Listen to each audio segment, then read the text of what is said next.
BMF tells the Flenory Brothers' pseudo-biographical tale of their drug-trafficking enterprise and quest for the glittering American dream. As the pair keeps growing their businesses across state lines in Season 4, their mafia family becomes increasingly well-known. Meech and Terry's growing fame allows them to pursue some of their other passions, including starting their own record label, but it also brings them some serious problems. Detective Bryant, who started pursuing the criminal pair in Detroit, keeps looking for them and follows them all the way to Atlanta. As the gap between the two brothers widens, Terry finds himself fortifying his own positions while a traitor lurks among Meech's own family. It's possible that Meech and Terry have recently found themselves at odds. However, they still have the same goal in mind for Stomping Grounds, their recently acquired record label.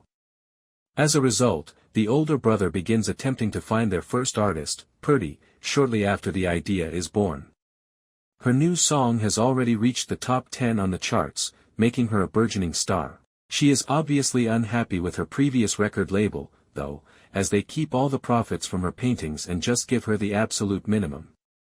As a result, the singer has had to adjust to renting jewelry, clothing, and pretty much everything else, while her management and producers get the majority of the profits. Meech persuades Purdy that she can have a different, far better future with the Flenorys, despite her tendency to think this is simply the way the business operates. The performer is still afraid to cancel her prior deal, though. Her reluctance is partly due to the established industry contacts of her former boss. Her own covert drug addiction is another factor that causes her to halt. Purdy can count on her former label to provide her with the cocaine she needs to keep her addicted. However, when her former manager informs her that he intends to place her in a girl group, things really get out of hand. The artist has no desire to share her talent or notoriety. She chooses to join with Meech and Terry for the same reason, as they guarantee her a large salary and all the creative freedom she desires. Worm and Nicole exchange sparks.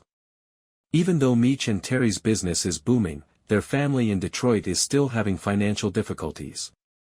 Given the nature of their profession, Pastor Lucille is adamantly opposed to taking any money from her boys, despite the fact that she is glad to have them in her life.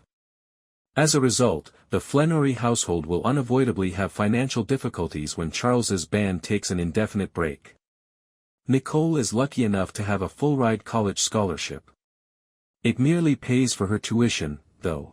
In order to earn some additional money, the recent high school graduate seeks a job at Terry's restaurant. At the establishment, she inevitably runs across one of Terry's men. Terry's tendency for overprotection forces him to assign one of his guys, Worm, to drive his younger sister. But he certainly did not expect the rapid rapport that developed between him and Nicole. When Terry's ex-wife and the mother of his child, Wanda, finds out that the young lady is becoming interested in a BMF member, she naturally cautions her against pursuing him. Nicole doesn't appear to be planning to suppress her desires, either. As a result, she hooks up with Worm within a few days. The young Flenory will eventually become more interested in her brother's activities than she has ever been if this connection takes a serious turn. Terry attempts to protect his inner circle. In the past, Terry hired BMF, which was a significant betrayal of his brother. Beginning as boyhood buddies and ending in treachery, he and Meech have a lengthy and difficult past together. However, in order to rejoin BMF, the former has been attempting to regain the brothers' trust. BMF has been having financial difficulties ever since he was expelled from the organization. His desire to discover a way to earn a lot of money is only heightened by his daughter's sick condition. Luckily for him, Terry finds the good in his desperation. Terry has to find a close circle of people he can trust because of his growing disputes with Meech. He thinks BMF has the potential to be one of these individuals. As a result, he assigns the new hire and his reliable backup, Hoop, to observe Marquisha and inform him on her routine. However, he also uses Wanda's assistance to put a sizable sum of money aside for a rainy day. Terry senses that a storm is approaching. He therefore wants to be ready to have a legal business in case it becomes necessary and to have an escape from drug trafficking. In light of Jay Pusha's plan to deceive Meech, the younger Flenory appears to be headed in the correct direction.